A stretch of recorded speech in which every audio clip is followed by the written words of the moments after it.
Guys, आप लोगों ने मर्सिडीज कार ब्रांड के बारे में तो सुना होगा, लेकिन उसमें सबसे फैसिनेटिंग चीज है उसका लोगो। लेकिन मेरा सवाल यह है कि उस लोगो में जो 3 लाइनें होती हैं वो किसको रिप्रेजेंट करती हैं? क्या उसका कोई मतलब होता है? मैं आपको बताता हूं। उस लोगो में वो 3 लाइनें लैंड, वाटर और एयर इसको रिप्रेजेंट करती हैं, मतलब धरती, पानी और हवा। अब जिसने भी ये लोगो डिजाइन किया था उसका मकसद ये था कि इन फ्यूचर ये कंपनी लैंड, वाटर और एयर में दौड़ने वाले प्रोडक्ट बनाएगी और उसमें बादशाहत को हासिल करेगी। है ना ये फैसिनेटिंग? क्या इसके पहले तक ये फैक्ट आपको पता था? और नहीं पता था तो चैट सेक्शन में लिखना मत भूलिएगा। आजकल के स्मार्टफोन में यूज होने वाले फिंगरप्रिंट सेंसर्स टेक्नोलॉजी वाइज इतने ज्यादा एडवांस होते हैं कि वो जिंदा आदमी और मरे हुए आदमी के फिंगरप्रिंट्स के बीच में डिफरेंस कर डालते हैं। मतलब ये हुआ कि मान लीजिए आपने किसी मरे हुए आदमी के फोन को उसी के फिंगरप्रिंट से खोलने की कोशिश करी तो फिंगरप्रिंट सेंसर उसे सेंस करके अनलॉक होने ही नहीं देगा। ये ऐसा इसलिए होता है क्योंकि मरने के बाद हमारे फिंगरप्रिंट सिकुड़ने लगते हैं, जिसे फिंगरप्रिंट सेंसर आइडेंटिफाई कर लेता है और फोन को कभी अनलॉक नहीं होने देता। इतनी एडवांस टेक्नोलॉजी आप लोग अभी यूज कर रहे हैं। क्या आपको इसके पहले तक ये बात पता थी? और नहीं पता थी तो चैट सेक्शन में लिखना मत भूलिएगा।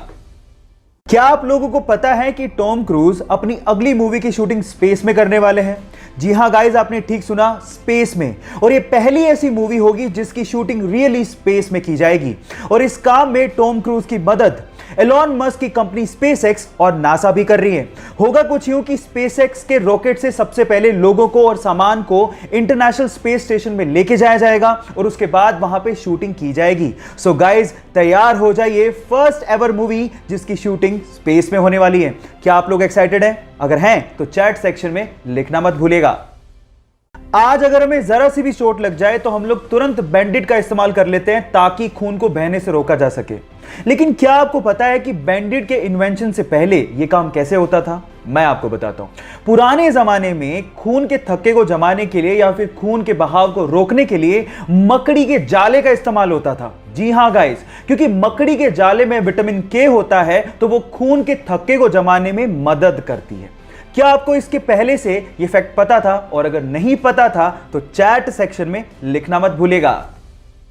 गाइस, आप लोगों ने किसी भी नदी के ऊपर से गुजरते ब्रिज को तो देखा होगा। वो ब्रिज इसलिए बनाए जाते हैं ताकि नदी के एक तरफ से दूसरी तरफ तक ट्रैफिक को ले जाया जा सके।